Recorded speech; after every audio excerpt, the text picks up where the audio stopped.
Gago kang lalaki! Mamatay ka! Ay.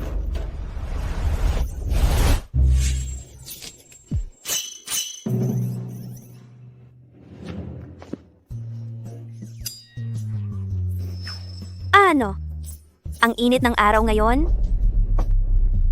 Gusto kong papatayin kita. Hoy, hoy, hoy! Boss Huo! Boss Huo! Huminahon ka! Pakiusap! Huminahon ka! Noong taon na pinakamahirap ako, may tinanggap akong trabaho. Sabi ng employer. Tulungan siyang bugbugin ng gago. Ex-boyfriend niya. Ang resulta, nabagsakan ng cake ang maling tao, nahubda ng maling binti ng pantalon. Sa huli ay, nakatulog sa maling tao. Karma yan.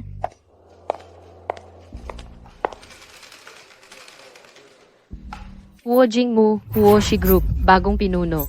Sa kanyang 28 na kaarawan, nahubdan sa harap ng maraming tao. Okay lang, dapat sa buhay ko, hindi na siya muling makikita, di ba?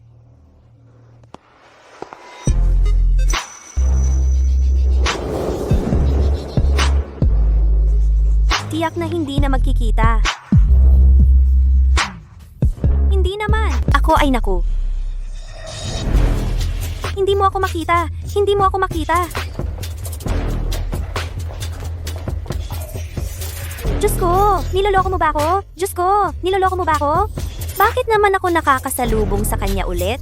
Nakaupo pa sa harap ng pinto ko, hindi ako makalabas. Okay lang. Inom na. Hindi mo ako makikita.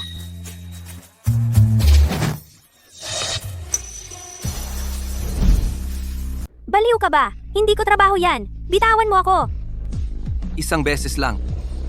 Ikaw ang magtakda ng kondisyon. Prosthetic leg ni Papa. Panahon na kailangan ng pera. 50,000. Pwede ba? Kasundo.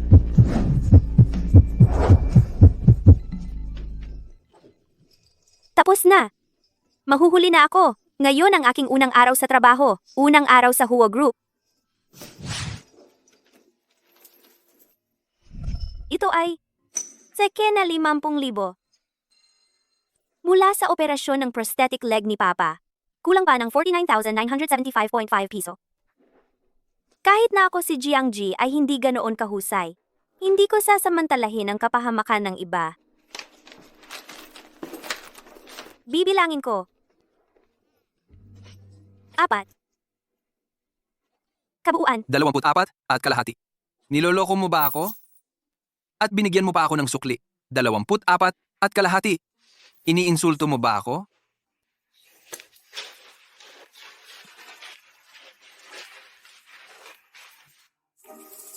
Naku! Nung gabing iyon, parang kaming dalawa ay walang ginamit na proteksyon ah. Sana hindi pa huli ang lahat.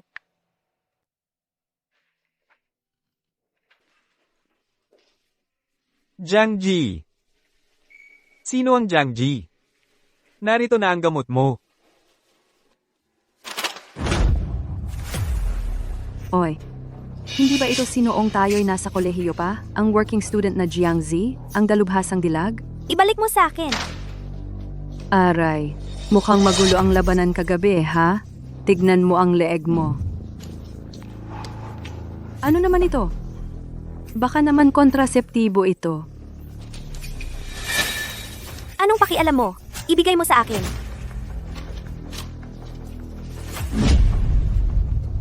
Kontraseptibo nga ito. Jiang Zi. Ikaw, kagabi, nag-working student ka na naman ba? Para makapasok sa Huo Corporation, ibinebenta mo na ang sarili mo. Ang kapal talaga ng mukha mo. Napakabaho ng bibig mo. Dapat lang na may pangsara dyan. Anong ginagawa mo? Jiang Ji, hinayaan mo lang na gawin mo sa akin ito? Gugulpihin kita. Bitawan mo ako. Bitawan mo ako. Magandang araw po, Boss Wow. Anong nangyayari diyan? Tumigil kayong dalawa! Naku, bakit siya? Sir Huo, ang babaeng si Jiang Ji, palaging late at maagang umuuwi, magulo ang kanyang personal na buhay. Mabuti ang loob ko nang paalalahanan ko siya. Hindi lang siya nakinig. At saka, itong gamot na ito isiniksik sa bibig ko.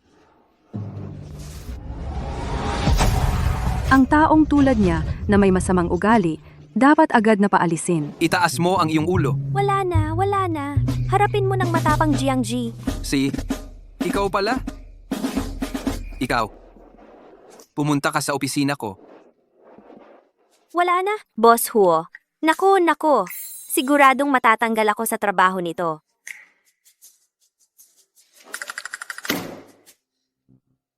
₱24 na piso at 5 sentimo lang ang iniwan mo. Sa tingin mo ba, ganito lang ang halaga ko? O sinasadya mo lang akong hiyain? 24 na piso at 5 sentimo.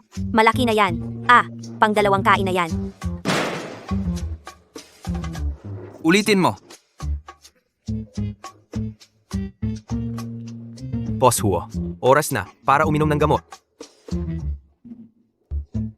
Alisin mo yan. Ayaw kong uminom. Loko ka. Ito ay espesyal na hinanap ko para sa'yo. Ganyan na ang edad mo, wala ka pang asawa. May problema ka siguro doon, o kaya sa sexual orientation mo. Kapag may sakit, kailangang gamutin. Inumin mo. Iinom na ako. Lola, wag na po kayong magmadali.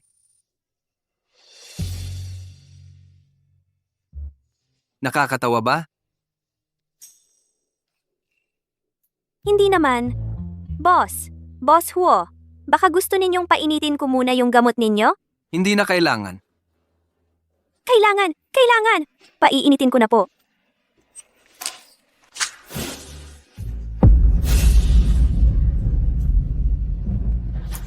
Huo, Boss Huo.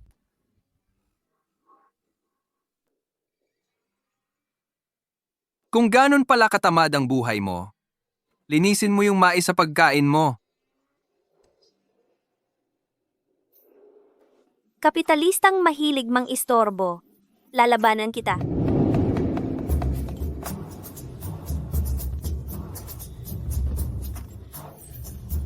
Natapos na po, Ji Huo.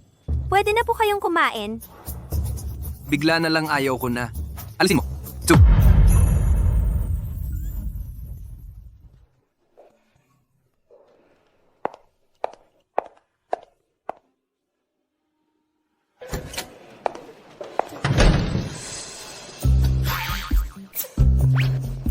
Anong problema niya? Pinaghirapan kong linisin. Di naman kinain. Gago.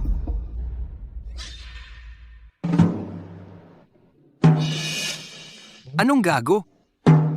Wala po. Ang ibig kong sabihin, Ji Huo, napakabait niyo po. Siguradong magiging singhaba ng buhay ng pagong ang buhay niyo.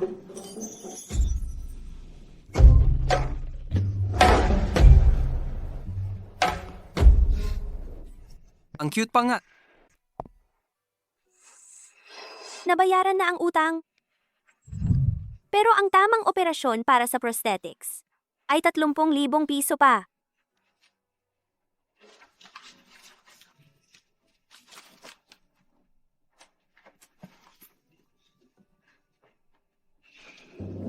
Zizi. Naisip na ng tatay mo.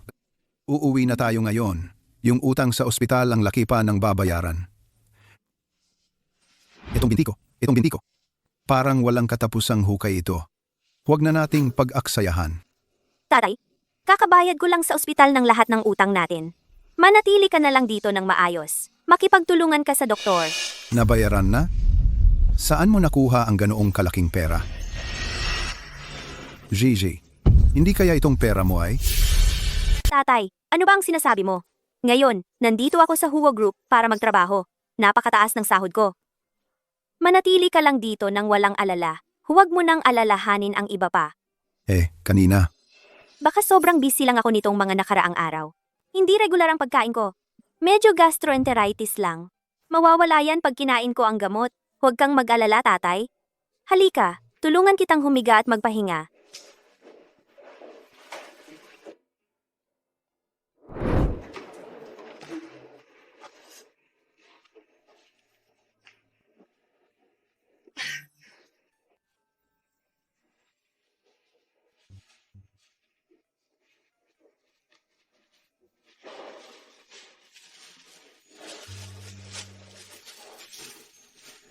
Lahat ng pera napunta sa bayad sa gamot. Ngayon, kailangan muna magtiis sa pagkain ng tinapay para mabusog.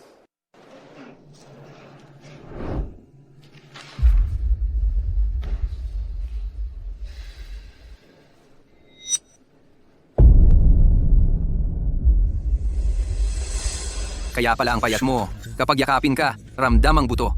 Yun pala, ito lang ang kinakain mo araw-araw.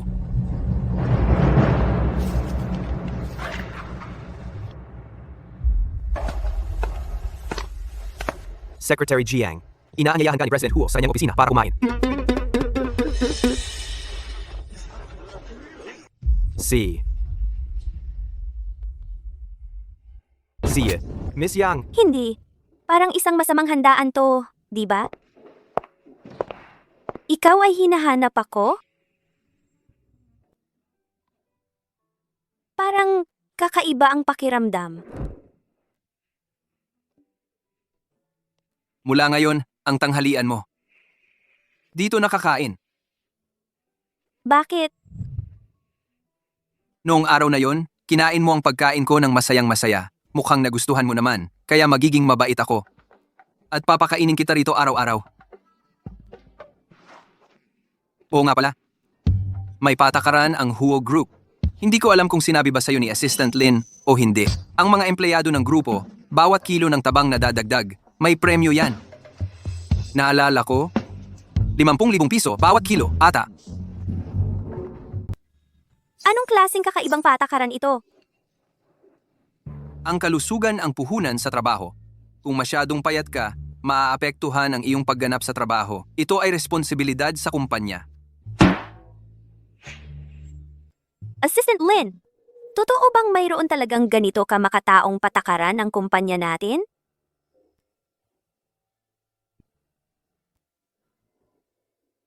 naalala ko, mayroon nga talagang isang patakaran tungkol sa kalusugan ng mga empleyado at pagganap sa trabaho. Siyempre,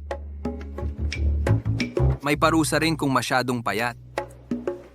5,000 piso bawat kilo. Ano?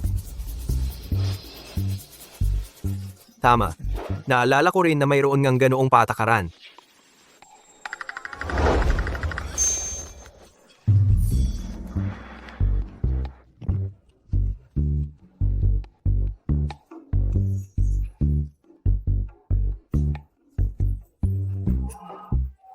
Kalihim Jiang. Sek, Jiang, sandali. Naipasok na ng maaga ang sahod ng kumpanya. Espesyal na inaprubahan ni Ji Huo. Kasama na ang overtime pay mo dati.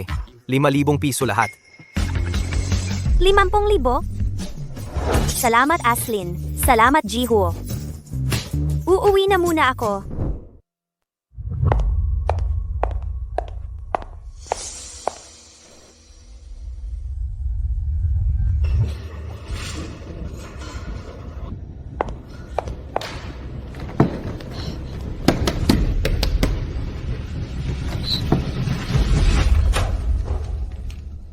Tito Wang, ano pong ibig sabihin nito? Anong ibig sabihin? 2 buwan ka nang hindi nagbabayad ng upa. Ipinagbili ko na ang bahay na ito. Kukunin ko na rin ang deposito mo. Kunin mo na ang mga gamit mo at umalis ka na. Mang, may trabaho na po ako. Pwede po bang bigyan niyo pa ako ng konting palugit? Hindi mo ba naiintindihan ang sinasabi ko? Nabili ko na ang bahay. Umalis ka na.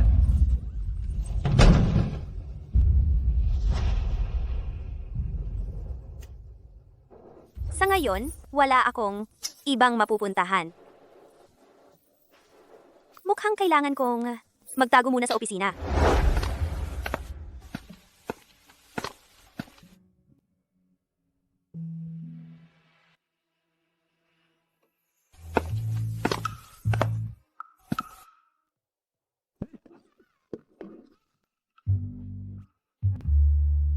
Ho? Sir Ho? Hindi ka umuwi sa gabi. Natutulog pa sa opisina na may daladalang maleta. Kalihim Jiang, talagang ginawa mo ng bahay ang opisina.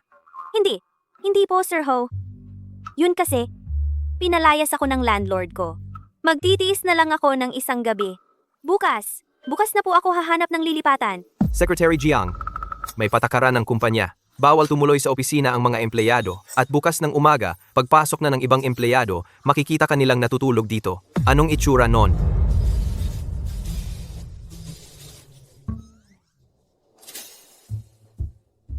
Sir Ho, kayo po kasing napakatalino at makapangyarihan, mabait at mapagbigay. Pwede po bang mahabag kayo? At tulungan niyo ako sa isang gabi? Pwede bang maawa ka? Pwede ba akong matulog dito ng isang gabi? Baka nahuhumaling siya sa akin? Gusto na naman niyang sumingit sa kama? Pakiusap, pakiusap. Isang gabi lang. Hayaan na. Boss ko siya eh. Tara na. Salamat, Boss Huo. Ikaw talaga ang pinakamabait na boss sa buong mundo.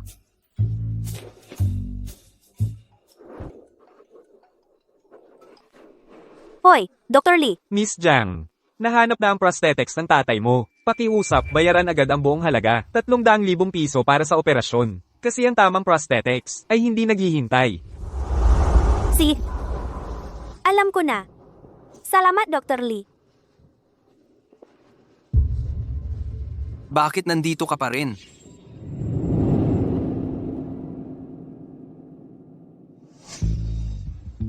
Boss Huo.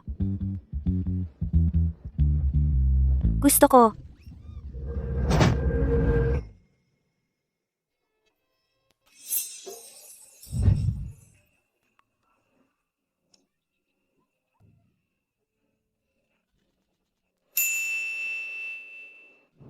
Nakakita ka na ba? Boss Huo, hindi ko sinasadya. Sumpa ko, wala akong nakita.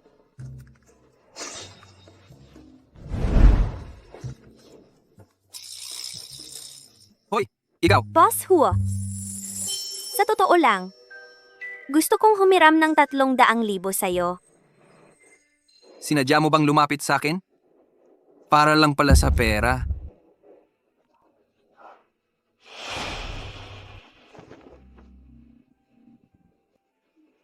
Edo, may 300,000 diyan. Sapat na yan? Salamat, Boss Huo. Babalik ko agad ang pera. Sigurado ako. Wag na. Nasa ikalawang palapag, yung pinakadulo. Doon ang kwarto.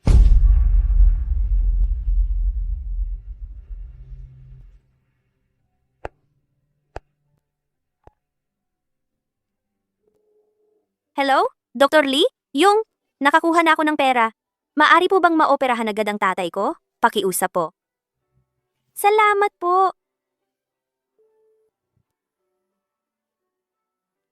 Pinautang ako ni Boss Huo ng 300,000. Kailangan kong magpasalamat ng maayos sa kanya sa tanghalian. Hindi ko alam kung ano kaya ang ihahanda ni Boss Huo para sa tanghalian ngayon. Secretary Jiang, Assistant Lin, ako ba ang ipinatawag ni Boss Huo? inutusan ako ni Boss Huo na sabihin sa'yo, hindi mo na kailangan pumunta sa opisina niya para kumain ng tanghalian. Gets ko na. Salamat sa pagpaalam, Assistant Lin. Pero may bagong polisiya si Boss Huo. Para masiguro ang kondisyon sa trabaho ng lahat, simula ngayon, sasagutin ng kumpanya ang tanghalian. Lahat ng empleyado ay kailangang kumain sa employee cafeteria.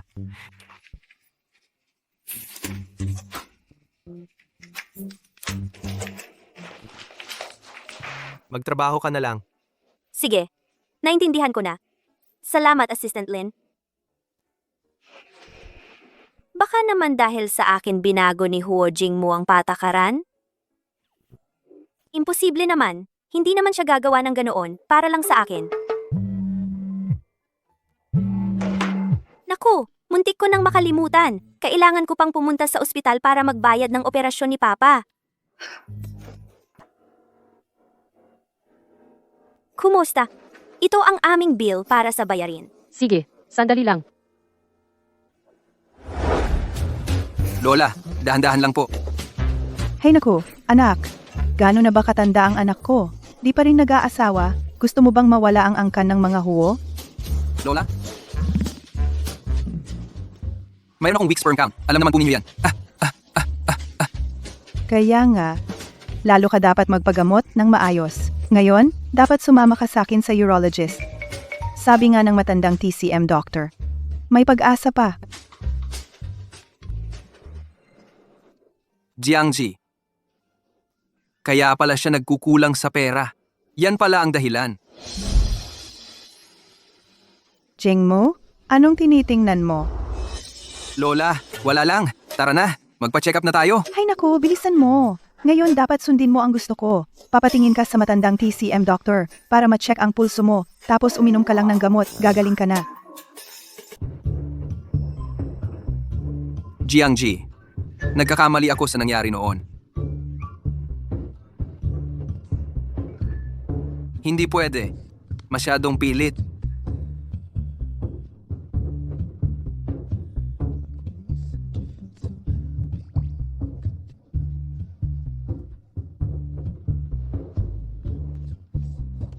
Secretary Jiang, pumunta ka sa opisina ko. Pasok.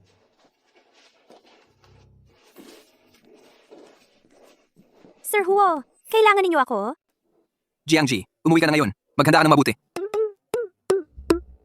Bukas, sumama ka sa akin para dumalo sa isang business banquet. Boss Huo, nakahanap na ako ng bahay. Ngayon na ako lilipat. Nakahanap ka na ng bahay? Ang bilis. Boss Huo, hindi na tama na patuloy akong nakatira sa bahay ninyo. Salamat sa pagtanggap sa akin.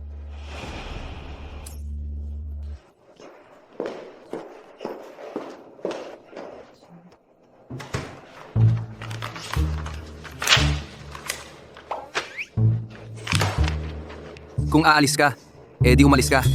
Hindi naman talaga ako masyadong apektado.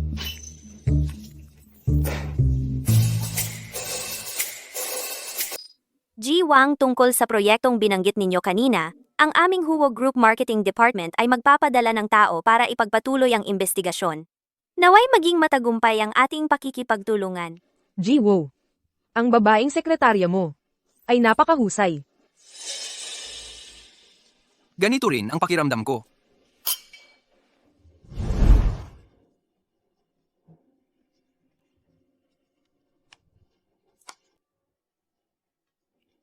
Jiangji, kaarawan ngayon ni Ji Wang.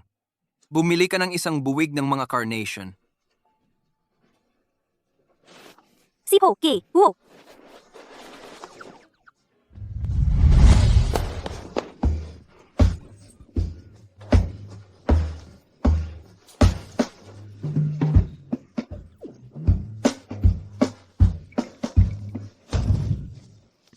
Gi Huo. Kayo po ay hindi ba ay may gusto kay Ji Wang? Kung hindi, bakit mo pa matatandaan ang kanyang kaarawan? Ano bang pinagsasabi mo? Bakit siya umiiyak ng ganyan?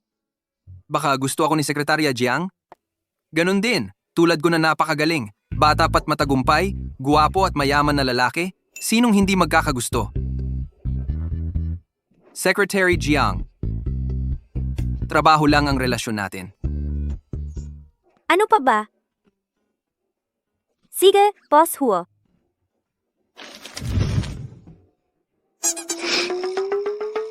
Boss Wang, maligayang kaarawan?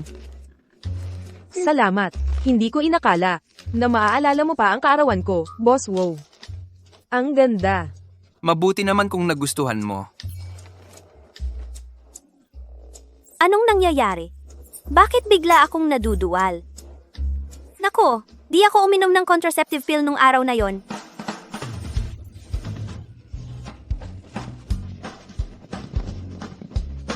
Umiiyak siya hanggang sa nasusuka na.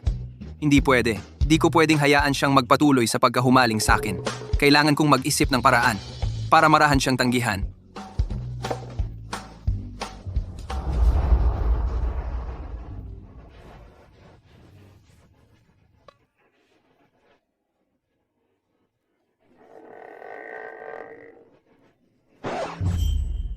Wala na. Sa buong buhay ko, isang tao lang ang nakasex ko. Jiangji, anong nangyayari sa'yo? May masama ka ba? Wala naman.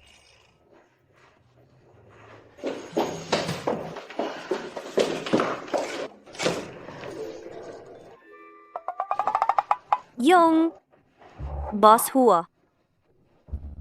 Mahilig po ba kayo sa mga bata?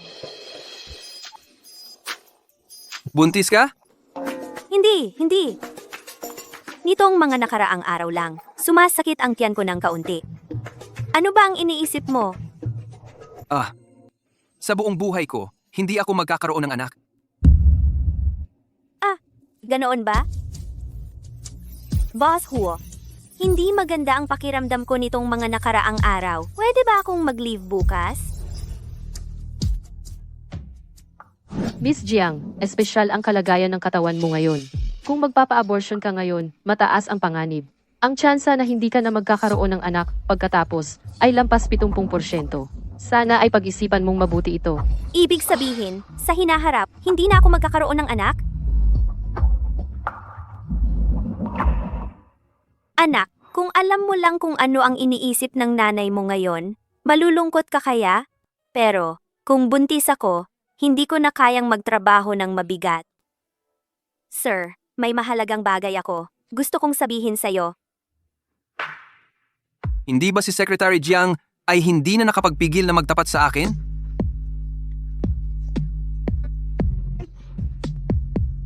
Sabihin mo, pero, Secretary Jiang, gusto kitang paalalahanan. Sa oras ng trabaho, dapat kang mag-focus sa trabaho. Huwag mong isipin ang Sir, gusto kong mag-resign. mag-resign? Anong dahilan? Sa bahay, may mahalagang bagay na kailangang asikasuhin. At kailangan ko rin ng oras para magplano ng aking buhay sa hinaharap. Ganito na lang.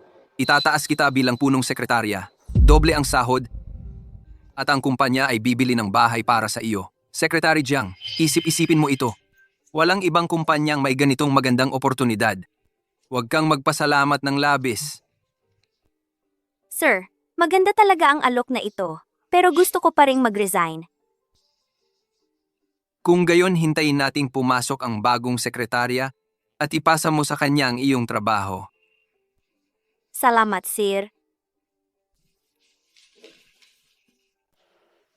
Secretary Jiang, bakit ka ba nag-resign? Anong plano mo sa hinaharap? Wala ba ako sa plano mo sa hinaharap? Kayo po, may gusto po ba kayo kay Boss Wang?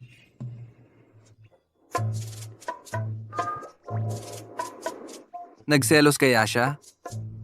Dahil binigyan ko ng bulaklak si Boss Wang, kaya nag-resign siya bilang protesta? Ang totoo, ang gusto niya ay ang pagkilala sa kanya. Sino yon?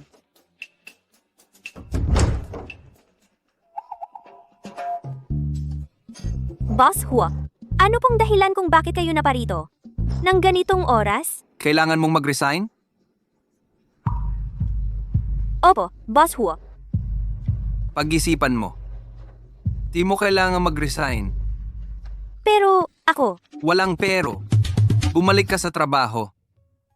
Pumapayag ako na pakasalan ka. magpakasal. O? Magpakasal. Normal lang na maiyak sa tuwa.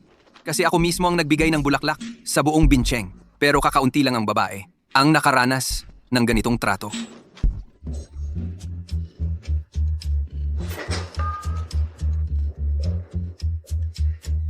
Paumanhin, Sir Huo. Hindi ko sinasadya. Paumanhin. Ayos lang. Basta gusto mo. Salamat, Sir Huo. Kukunin ko muna ang mga bulaklak. Pagod ka rin siguro sa paghawak? Secretary Jiang, ha? Noon, nagbigay ako ng bulaklak kay Manager Wang. Dahil lang sa kailangan sa trabaho. Kung hindi mo gusto, sa susunod, hindi na ako magbibigay. Pwede ba? Ito, bakit niya tinatanong kung pwede? Ay, Sir Huo.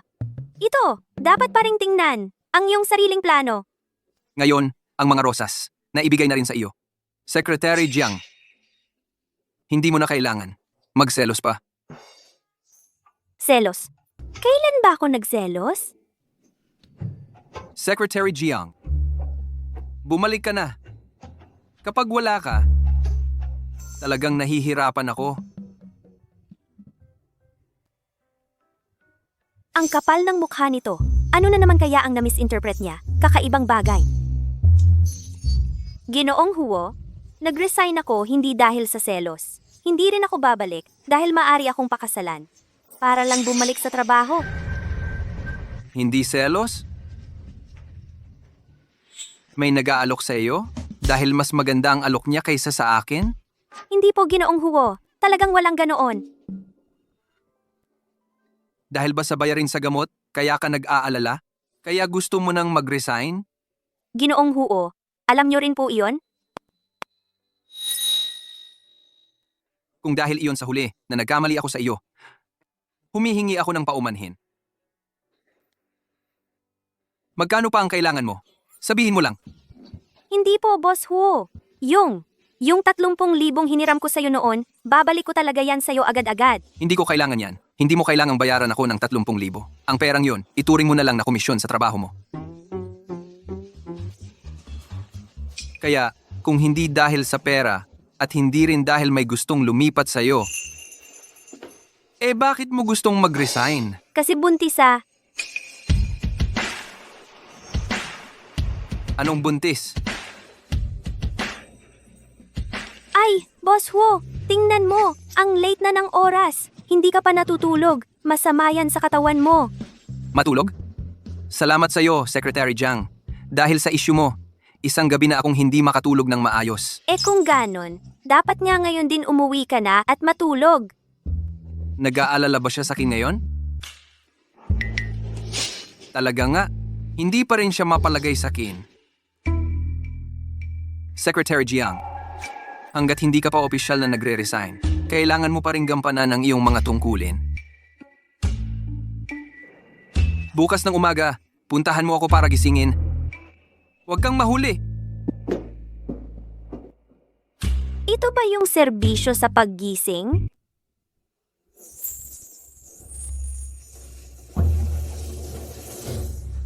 Boss Huo, oras na para gumising. Ali na ng umaga. Kung hindi ka pagigising, ang morning meeting. Magiging lunch meeting na. Alam ko na, pinakamahirap gisingin ang mga gabi-gabi.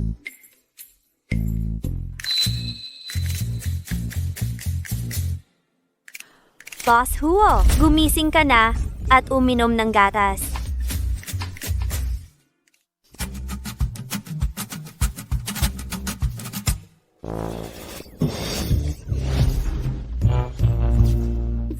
Ay, pasensya na. Papasensya na po. Boss Huo, hindi ko sinasadya. Pasensya na.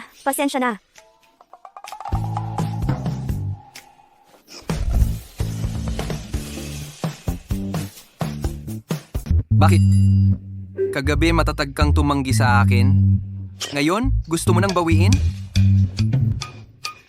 Jihuo, ngayon, ikaw ang humahawak sa kamay ko at ayaw bitawan. Ang ibig mong sabihin, ang mga ito ay gawa ko lang sa sarili ko?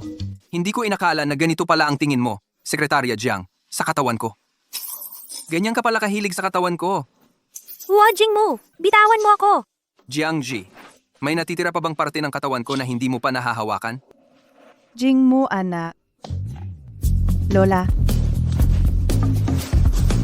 Lola, bakit ka po na parito? dapat sanay dadalhan kita ng pampalakas. Pero sa nakikita ko ngayon, hindi mo na kailangan. Hindi po ganoon ang nangyari. Lola, malinis po ang aming relasyon ni Ji. Huo, malinis ang aming relasyon. Malinis? Mauna na akong maligo.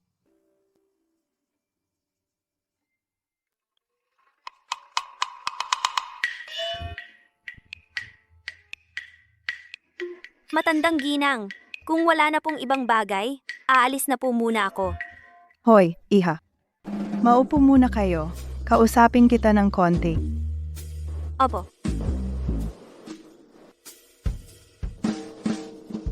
Tia. Ikaw at ang apo kong si Jingmu. Ginang, sekretarya lang po ako ni Boss Huo. Yung kanina, aksidente lang yon.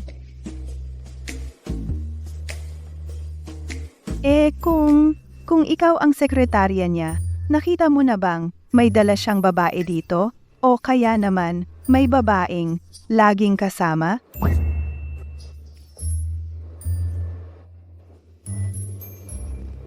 Ija, anak, sabihin mo sa kin ang totoo. Si Jingmu kasi.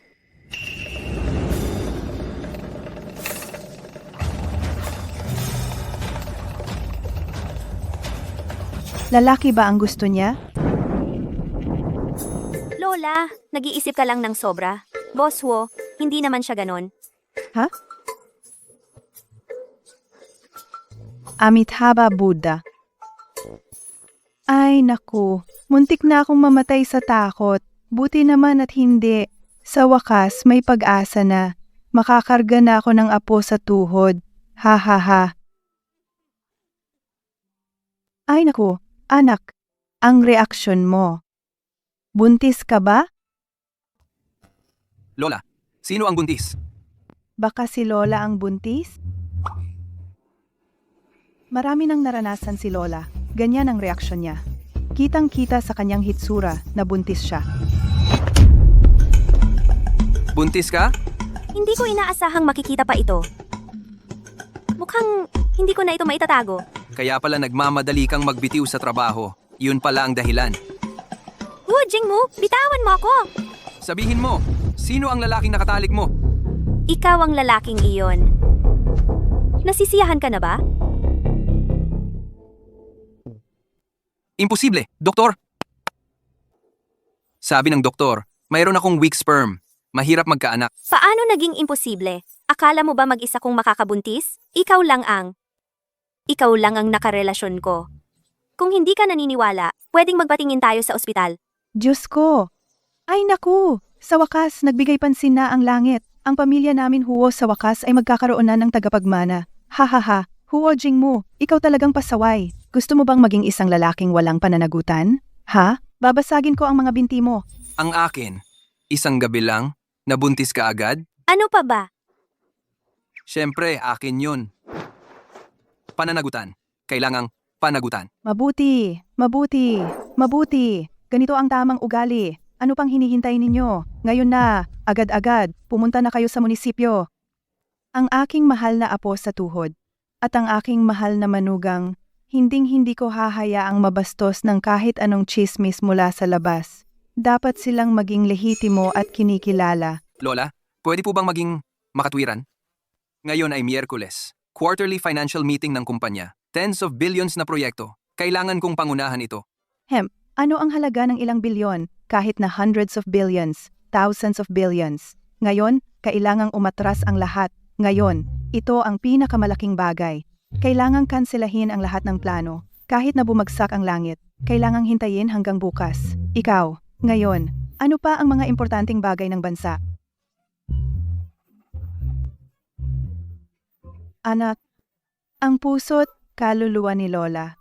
Naghirap ka. Ito, kunin mo. Ito ang regalo ko sa iyo, bilang pagbati. Hindi pwede ito, Lola. Masyadong mahalaga ito. Hindi ko talaga ito pwedeng tanggapin. Mahalaga. Ay anak ko, ang tanga mo. Mula ngayon, ikaw ang magiging sa pamilya Huo. Pinakamahalagang manugang na babae. Ikaw ang langit ng aming pamilya Huo. Ipagtatanggol ka. At ang maliit na sanggol sa iyong tiyan. Ito ang pagprotekta sa langit ng aming pamilya Huo. Ano ang halaga ng isang bracelet na ito? Isuot mo ito ng walang alinlangan. Sa hinaharap, kung sino man ang maglakas loob na gawin sa iyo, at sa maliit na sanggol sa tiyan, magdanas ng kahit kaunting hirap, ako ang unang hindi papayag. Ikaw, Boss Huo, ikaw na ang mauna. Boss Huo, ito po, mas mabuti po kung kayo na lang ang magbalik kay Lola Huo. Ang sinabi ng matanda, huwag nyo na lang po pansinin. Para sa akin, para ngayong araw na ito, walang nangyari. Bukas, papasok pa rin ako sa trabaho ng maayos. Hindi pwedeng ganoon. Tanggapin mo, ang regalo ni Lola, walang dahilan para bawiin. Hindi pwede. Jiangzi, Sa paningin mo ba, ganoon ba ako? Isang lalaking walang pananagutan? Kung akin ang bata, pananagutan ko ito hanggang dulo. Bibigyan kita ng posisyon bilang Mrs. Huo. Magiging mabuti rin ako sa iyo. At sa bata, Boss Huo, ano ito? Bagong panlilin lang, para magpatuloy akong magpakamatay para sa kumpanya. talagang matalino ka, Secretary Jiang. Walang makakalusot sa iyo. Jiangji, simula ngayon, kung gusto mong magpatuloy sa trabaho o kaya'y magpahinga sa bahay, hindi kita pipilitin na magdesisyon. Pero tandaan mo, kapag kailangan mo ako, nandito lang ako. Kailangan ng baby ang isang tatay, isang tulad ng pamilya Huo na kayang magbigay ng komportabling buhay at malakas na proteksyon. At saka, yung mayabang na to mukhang seryoso. Payag akong pakasalan ka.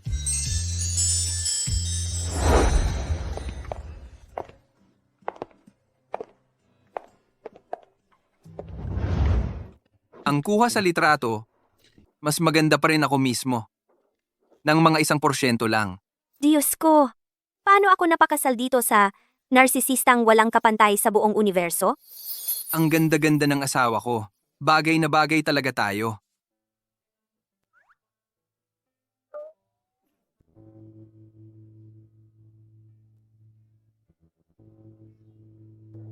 Jiangji, tapos na ang proseso sa batas. Ngayon, espesyal akong magbibigay sa iyo ng isang araw na bakasyon. Bilhin mo ang gusto mo. Huwag kang tumanggi.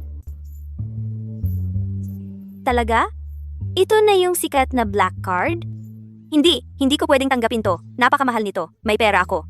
Jiangzi, mula ngayon, ikaw na si Mrs. Huo. Ang akin, iyo na rin. Wala nang pagitan sa atin. Sabihin ko sa'yo, kung hindi mo magagastos kahit kalahati ng limit ng card na to ngayon, hindi ka uuwi. Nakakahiya kasi. Kunin mo.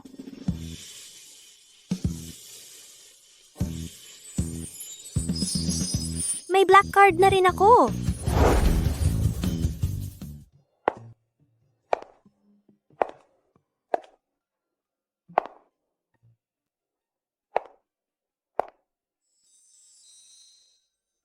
Isa, 10, 100, 1,000. Ang mahal naman. Kahit magnakaw ako sa bangko, hindi ko to mabibili. Kung hindi mo kayang bilhin, huwag kang papasok at mag-istambay. Kung masira mo yan, kayang-kaya mo bang bayaran? Sayang lang sa oras, umalis ka na. Oy, akala ko kung sinong daga mula sa probinsya ang walang mata ang pumasok sa vault. Ah, kaya pala. Yun pala yung taga-Huo Shina, si Secretary Jiang na masipag. Bakit napalayas ka?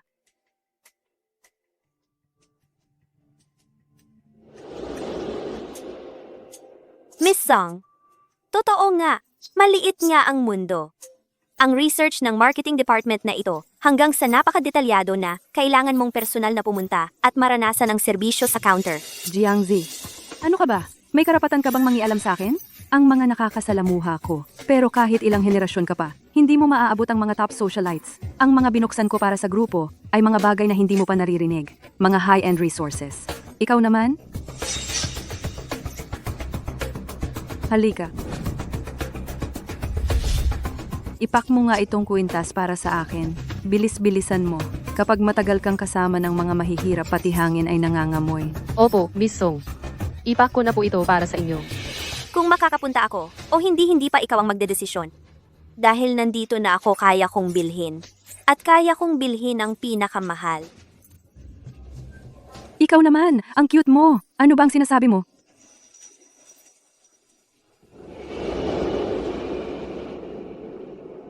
Itong kuwintas na ito. Ipak mo para sa akin. Ito.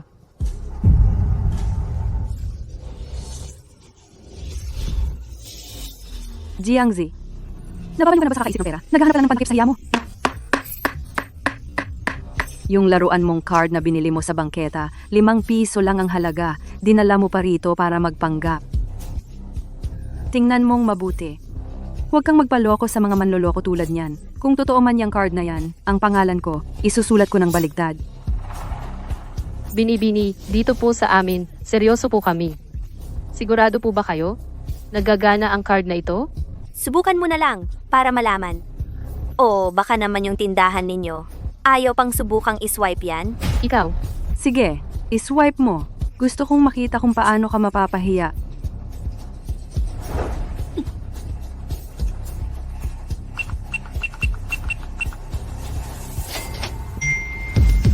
ito. Ay, lumitaw na. Espesyal na bisita ka talaga. Ang galing ng panlasa mo. Ang kuwintas na ito, parang espesyal na ginawa para sa'yo. Ibabalot ko na ito para sa'yo. Imposible. Talagang imposible ito. Alam ko na. Ito ba ang pera mula sa pagbebenta ng sarili mo? Kahapon lang nakuha ang pera. Ngayon, sabik na sabik ka na upang gugulin ang pera ng lalaki.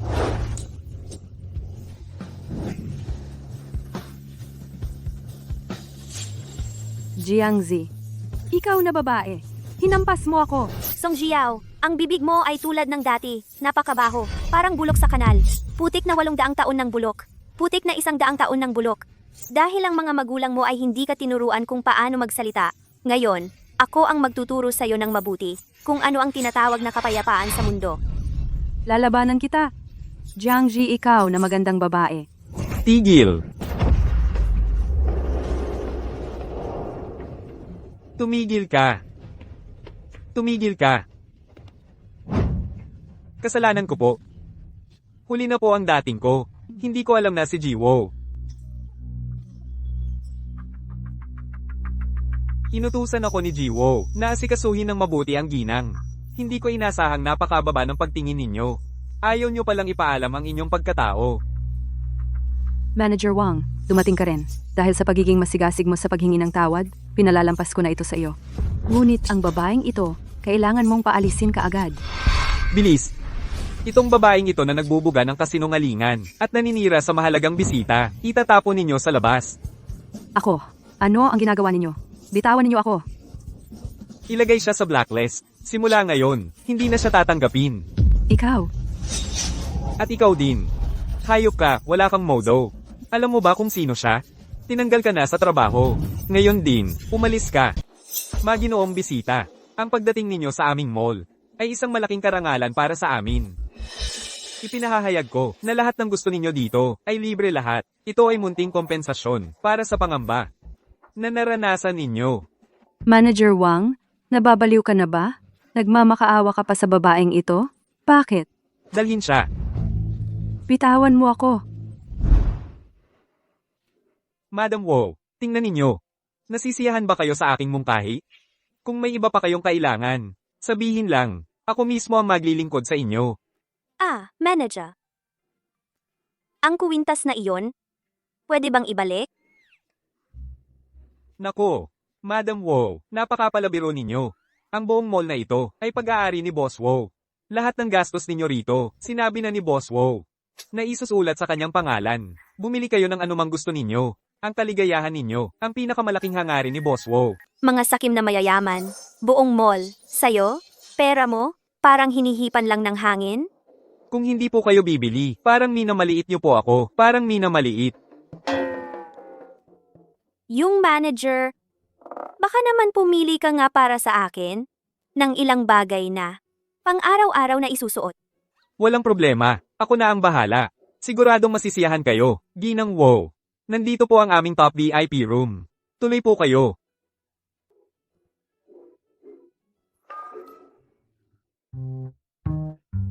Ginang Wu. Ingat po kayo. Sana bumalik kayong muli.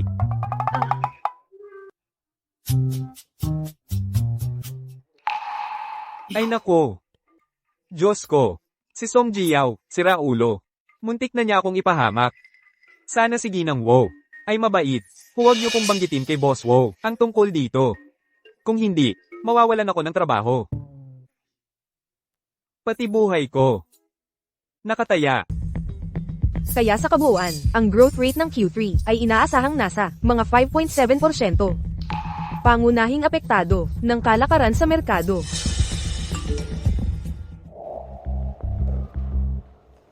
Nako, cellphone ni Wozong, hindi ba laging naka-silent? Noong huling mag-report si Lao Li ng marketing department, sinigawan siya ni Wozong. Sino kaya yun? Ang lakas ng loob, sa ganito kaalagang meeting. Mag-text kay Wozong.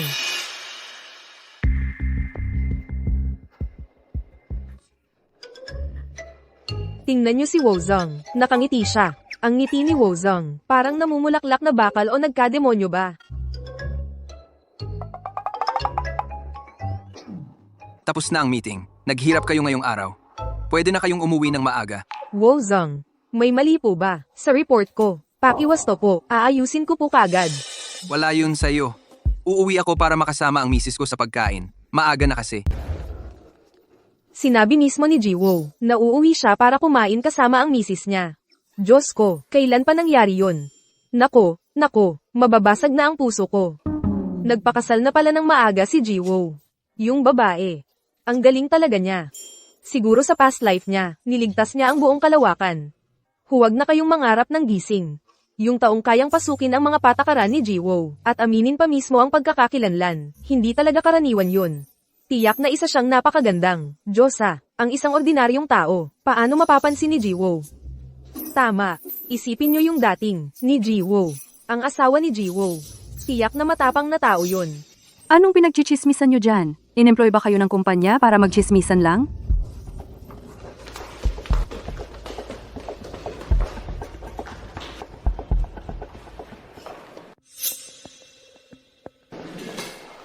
Huo. Matagal na meeting. Pagod na kayo siguro. Espesyal akong nagkape para sa inyo para magising.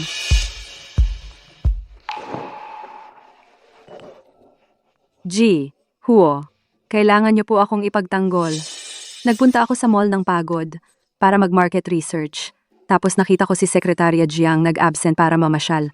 Inabuso niya ang kapangyarihan niya. Nanggulo sa mall. Nakakahiya talaga. Tama na. Alam ko na yan. Alam niyo? Ako ang nag-approve. May reklamo ka? Pinayagan ni Boss Huo. Nagbigay pa siya ng espesyal na pahintulot para kay Jiangji para magbakasyon. Bakit naman? Wala akong reklamo. Kayo po ang masusunod, Boss Huo. Uminom po kayo ng tsaa para lumambot ang lalamunan. Matagal na tayong nagpulong. Ang lalamunan niyo po ay siguradong masakit na.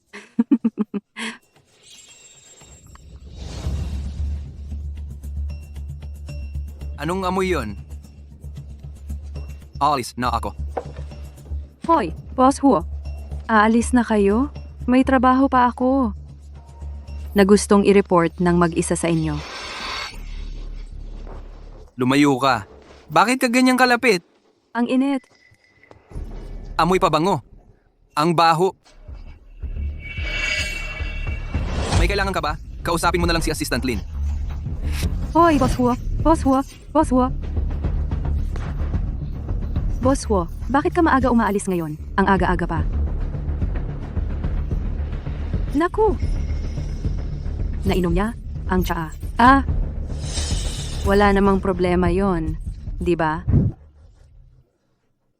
Lola, tama ba ang pagkakasuot ko nito, Lola? Ay, ang ganda ng kulay na ito sa inyo. Napaka-elegante. Tama na tama. Ang leeg ko, anak. Ilang taon nang hindi nakakasuot ng ganito kagandang alahas. Lola, Jingmu, maganda ang napangasawa mo. Maayos ang ugali. Maalalahanin. Naaalala pa ang matandang tulad ko. Mas mabuti pa siya kaysa sa iyo. Loko-loko. Tingnan mo, binilhan pa ako ng kwintas. kuwintas? Para kay Lola iyon. Oo nga, kanina, habang namimili ako sa mall, sa unang tingin pa lang, akala ko bagay na bagay kay Lola. Ikaw naman? Wala ka man lang binili para sa sarili mo? Meron naman. Nung una kong makita ito, gustong-gusto ko na agad. Ang cute-cute, di ba? Ang sarap matulog na yakap ito. Ito? Ilan ba ang halaga nito? Yung card na binigay ko sa'yo, hindi para sa ganitong mga mumurahing bagay. Mumurahing bagay? Paano masusukat ng pera ang halaga ng isang bagay?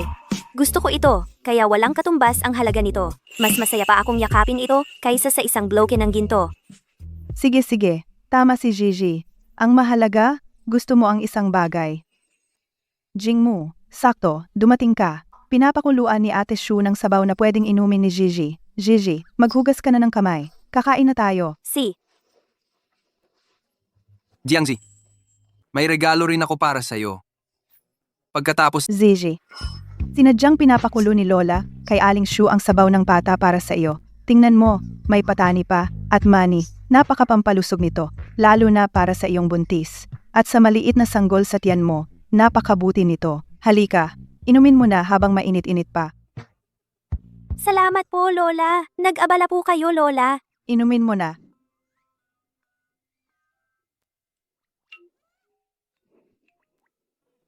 Lola, ang bango nga po amuyin. Sakto, nauuhaw ako. Jing mo?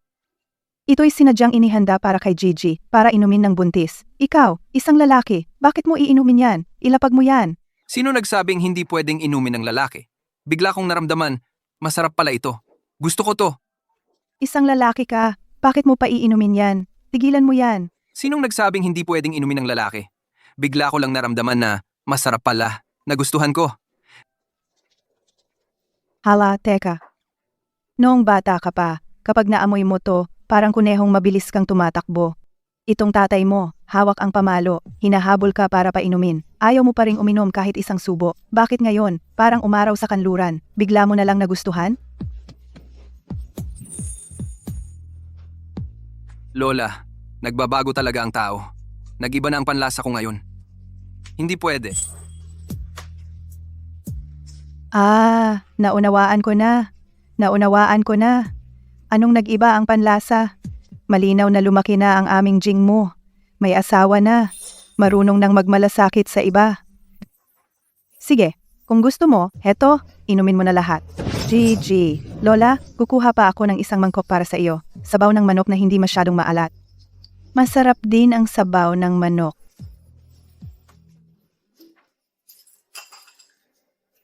Natapos mo na ba kumain? Eddie, simulan ko nang ayusin. Ay, apo ko, ibaba mo yan, ibaba mo. Ngayon kasi, buntis ka na. Huwag kang mapagod. Ang mga gawaing ito, hayaan mo si Jing mo ang gumawa. Ako na ang mag-aayos. Magpahinga ka ng mabuti. Mabuti, tama yan. Hindi na ako dito magiging third wheel. Hindi ko na kayo aabalahin. Kayong dalawang bata, mag-date. Paalam. Lola? Paalam, paalam.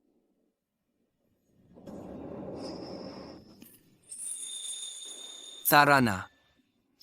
Saan tayo pupunta? Dadaling kita para makita ang regalo. Ibaba mo yan. Anong sorpresa? Ang sikreto mo naman. Tada! Anong masasabi mo? Gusto mo? Di ba? Alam ko namang mahilig ka sa rosas. Ang mga rosas na ito, pinapadala ko pa mula sa Bulgaria. Pulang rosas. At ito pa. Jing mo, sinong nagsabi sa'yo na mahilig ako sa rosas? Di mo ba nakikita na allergic ako sa pollen?